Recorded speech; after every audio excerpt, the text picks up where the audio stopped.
Hello students.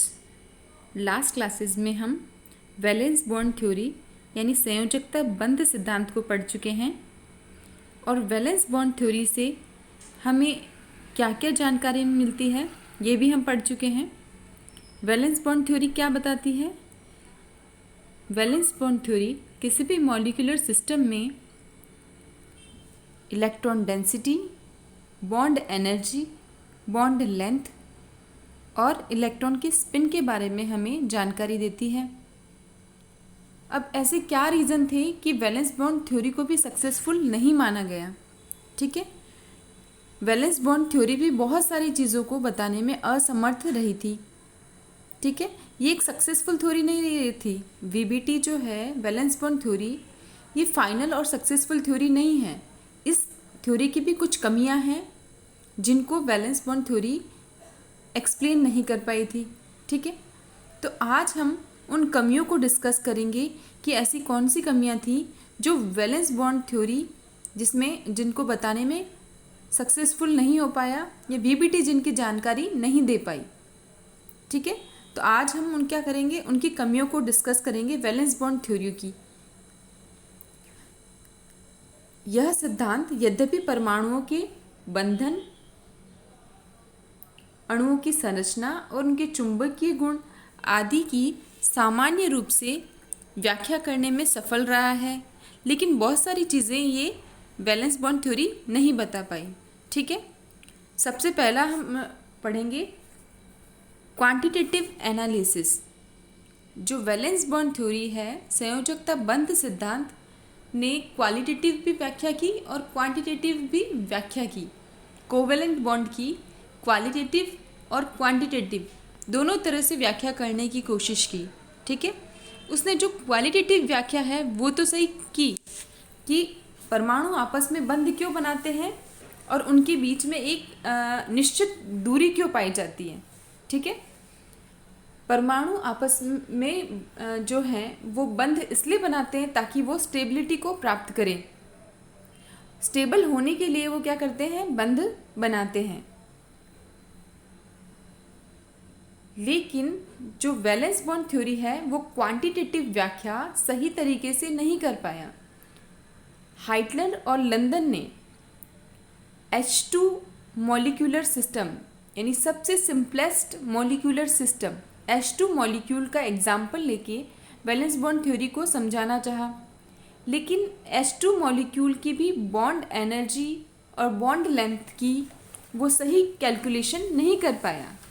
उसके लिए polling और स्लेटर ने संशोधन किया उसमें, तब जाके H2 मॉलिक्यूल की बॉन्ड एनर्जी को कैलकुलेट किया गया।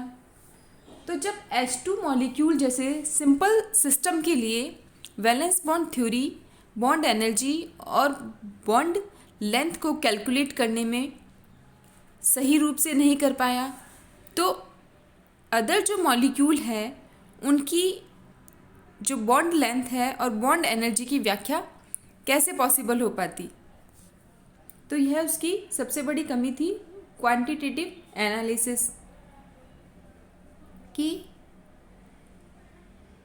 H2 जैसे सिंपल सिस्टम हाइड्रोजन मॉलिक्यूल जैसे सिंपल सिस्टम के लिए भी करेक्शन या संशोधन करना पड़ा। किसने किया? पॉलिंग और स्लेटर ने। जो मूल थ्योरी थी वो हाइटलर और लंदन के द्वारा दी गई थी, जबकि उसमें संशोधन करके H2 मॉलिक्यूल की बॉन्ड लेंथ और बॉन्ड एनर्जी कैलकुलेट की गई।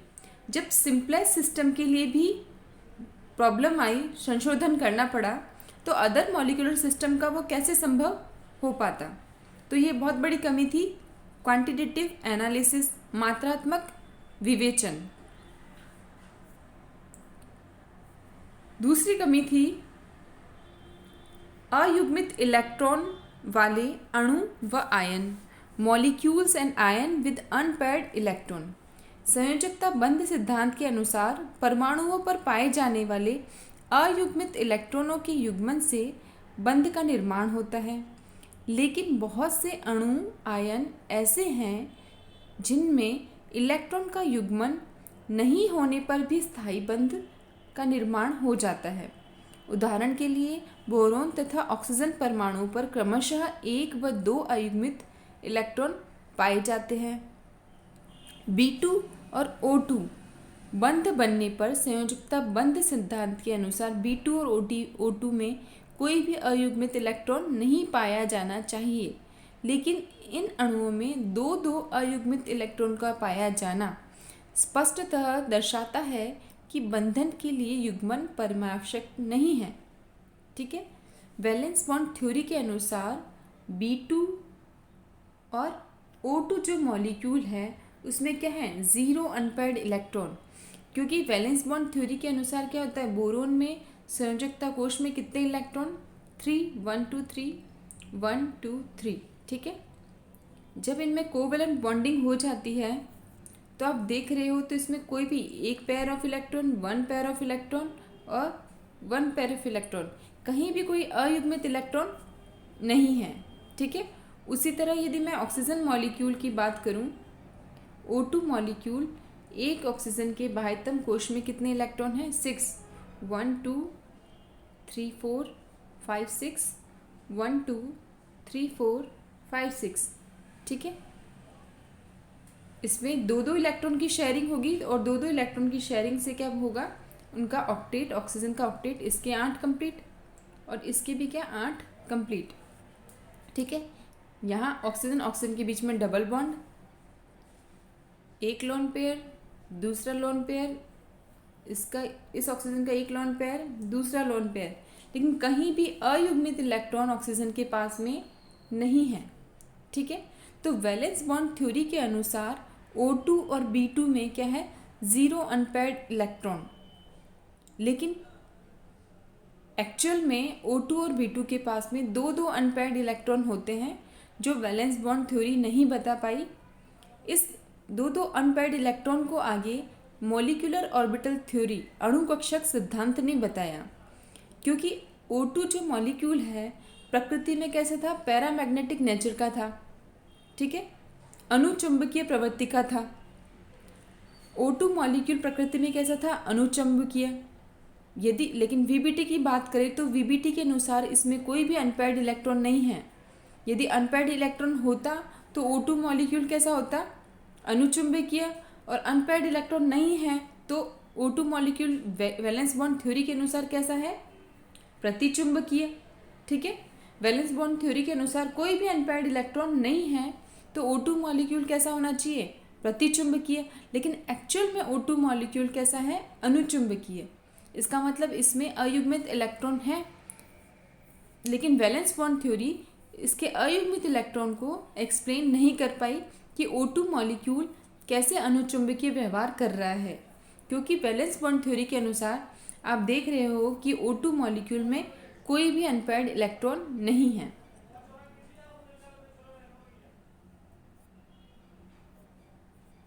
तीसरी कमी थी इसकी उपसहसंयोजक बंध।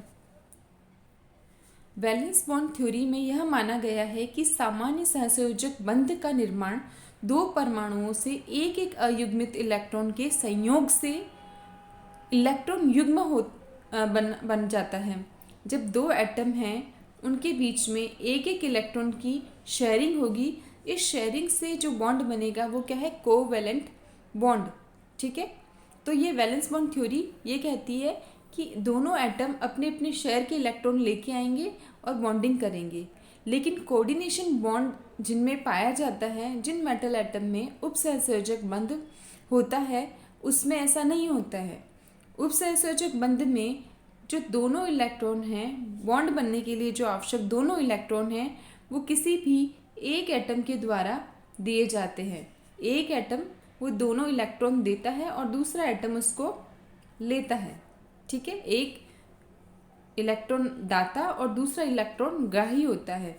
तो ऐसे बॉन्ड को VBT एक्सप्लेन नहीं कर पाया, तो VBT कोऑर्डिनेशन बॉन्ड को एक्सप्लेन नहीं कर पाया। ये इसकी तीसरी कमी थी। और इसकी चौथी कमी थी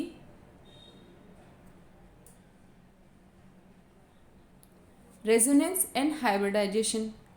पदार्थों के कुछ महत्वपूर्ण उदाहरण गुण हैं जो मेटल के कुछ महत्वपूर्ण गुण जैसे कि delocalisation, molecular structure, metallic bonding आदि को समझने के लिए रेजोनेंस और हाइब्रिडाइजेशन का सहारा लिया जाता है।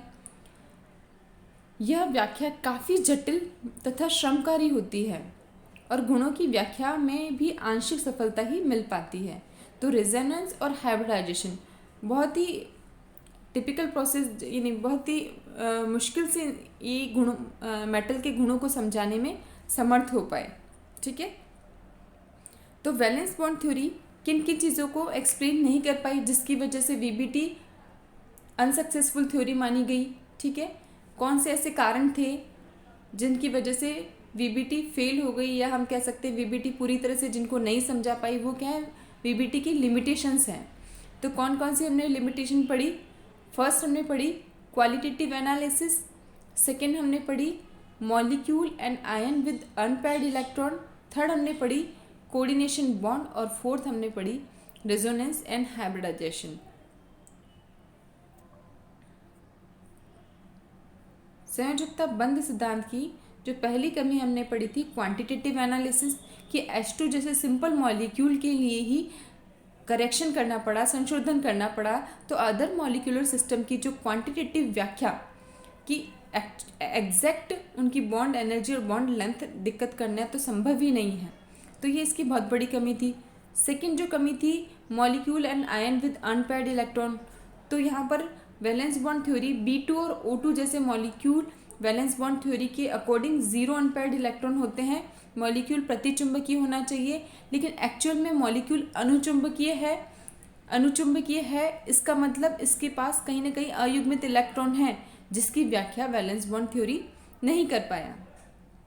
थर्ड हमने जो कमी पढ़ी वो उप सहसंयोजक बंध हमने पढ़ा, कि उप सहसंयोजक बंध जो है उसकी व्याख्या वैलेंस बॉन्ड थ्योरी के अनुसार वैलेंस बॉन्ड थ्योरी नहीं कर पाई, क्योंकि कोऑर्डिनेशन वैलेंस बॉन्ड थ्योरी क्या कहती है कि कोऑर्डिनेशन बॉन्ड दोनों एटम के बीच में अपने अपने इलेक्ट्रॉन लाके शेयरिंग होने से एक कोवेलेंट बॉन्ड बनता है, जबकि कोऑर्डिनेशन बॉन्ड में क्या होता है, बॉन्ड बनने के लिए दोनों इलेक्ट्रॉन एक ही एटम के द्वारा दिए जाते हैं। तो ऐसे बंध को वैलेंस बॉन्ड थ्योरी एक्सप्लेन नहीं कर पाई। थर्ड है रेजोनेंस और हाइब्रिडाइजेशन। तो वैलेंस बॉन्ड थ्योरी जब हाइटलर लंदन ने दी थी तब रेजोनेंस और हाइब्रिडाइजेशन का इतनी अच्छी से जानकारी नहीं थी, तो मॉलिक्यूल की बहुत सारी प्रॉपर्टीज़ को वैलेंस बॉन्ड थ्योरी एक्सप्लेन नहीं कर पाया। तो ये 4 कमियां एग्ज़ाम में ज़रूर पूछी जाती हैं, तो आप इनको याद रखेंगे कि फर्स्ट कमी थी क्वांटिटेटिव एनालिसिस, सेकेंड कमी थी molecule and ion with unpaired electron, तीसरी कमी थी उपसहसंयोजक बंध की व्याख्या नहीं कर पाया, और चौथी कमी थी अनुनाद व संकरण।